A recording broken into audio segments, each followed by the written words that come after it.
Hello student, welcome to my channel Shravan lecturer. आज के इस वीडियो में हम लोग देखने वाले हैं प्रतिबिंब और प्रतिबिंब के प्रकार। जो दो प्रकार होते हैं, वास्तविक प्रतिबिंब एंड आभासी प्रतिबिंब। ठीक है, वीडियो को लास्ट तक देखना एंड इस वीडियो को देखने के बाद आपका पूरा कॉन्सेप्ट क्लियर हो जाएगा। तो चलिए देखते हैं प्रतिबिंब क्या होता है और प्रतिबिंब के दो प्रकार, वास्तविक प्रतिबिंब एंड आभासी प्रतिबिंब। तो प्रतिबिंब जिसे इंग्लिश में कहते हैं इमेज। देखो, इमेज का अर्थ होता है कि आपका प्रतिबिंब बनाना।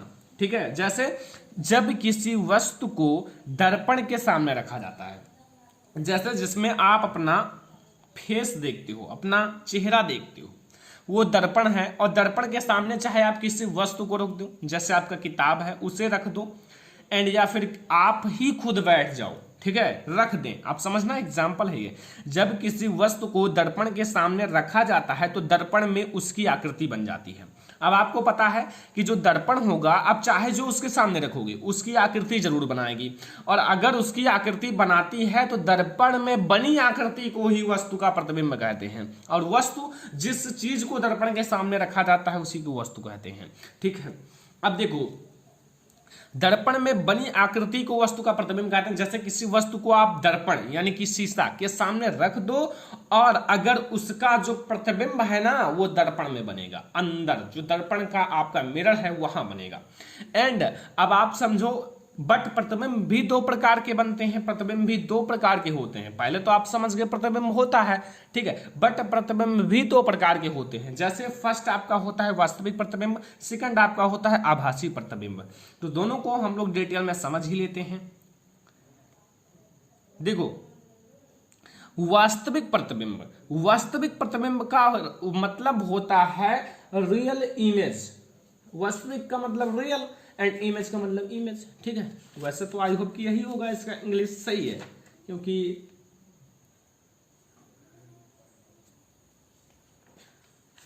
तो वास्तविक प्रतिबिंब यानी कि रियल इमेज। देखो, जब किसी बिंदु वस्तु से चलने वाली प्रकाश की किरणें, जब किसी बिंदु वस्तु से प्रकाश की किरणें चलती हैं, जैसे एक बिंदु है जहां से सभी प्रकाश की किरणें निकलती हैं, तो जब किसी बिंदु वस्तु से चलने वाली प्रकाश की किरणें, अब परावर्तन तो मैंने पढ़ा दिया, तो परावर्तन के पश्चात किसी दूसरे बिंदु पर वास्तव में मिलती हैं। अब जब परावर्तन होगा ना तो परावर्तन के पश्चात किसी दूसरे बिंदु पर मिलेंगी, और वास्तव में अगर मिल जाती है, डॉट लाइन नहीं, एकदम लाइन सीधी और एकदम वास्तव में लाइन रहे, ठीक है, मतलब एकदम वास्तव में जब मिल जाती हैं तो दूसरे बिंदु पर उस वस्तु का वास्तविक प्रतिबिंब कहते हैं। तो जब दूसरे बिंदु पर उस वस्तु का, वही तो वास्तविक प्रतिबिंब है।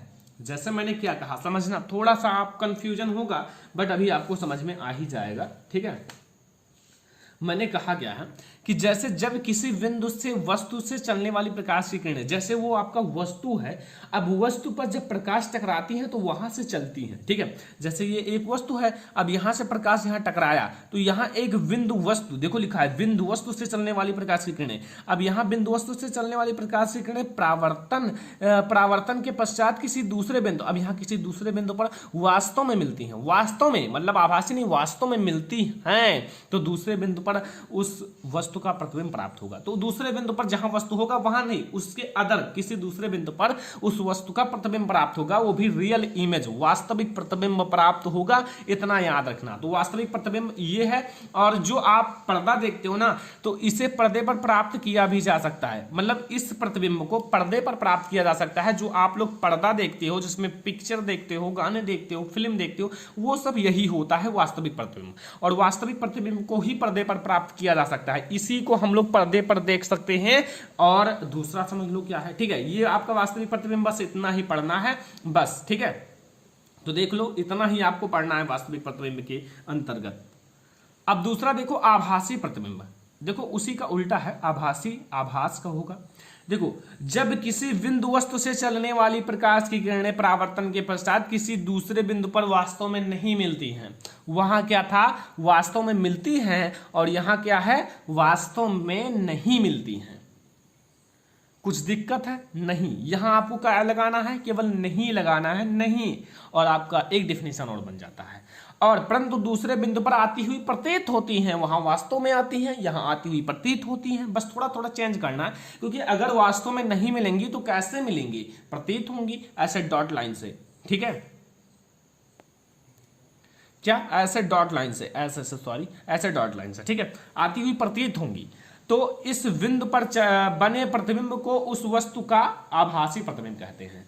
तो इस बिंदु पर बने प्रतिबिंब को उस बिंदु का आभासी प्रतिबिंब कहते हैं। अब जहां से वस्तु चली, अब वहां से जब वस्तु चलती है तो चली, अब वहां से चली तो क्या होगा, वहां जाएगा किसी दूसरे बिंदु पर और वहां जो है ना इसका आभासी प्रतिबिंब बनाएगा।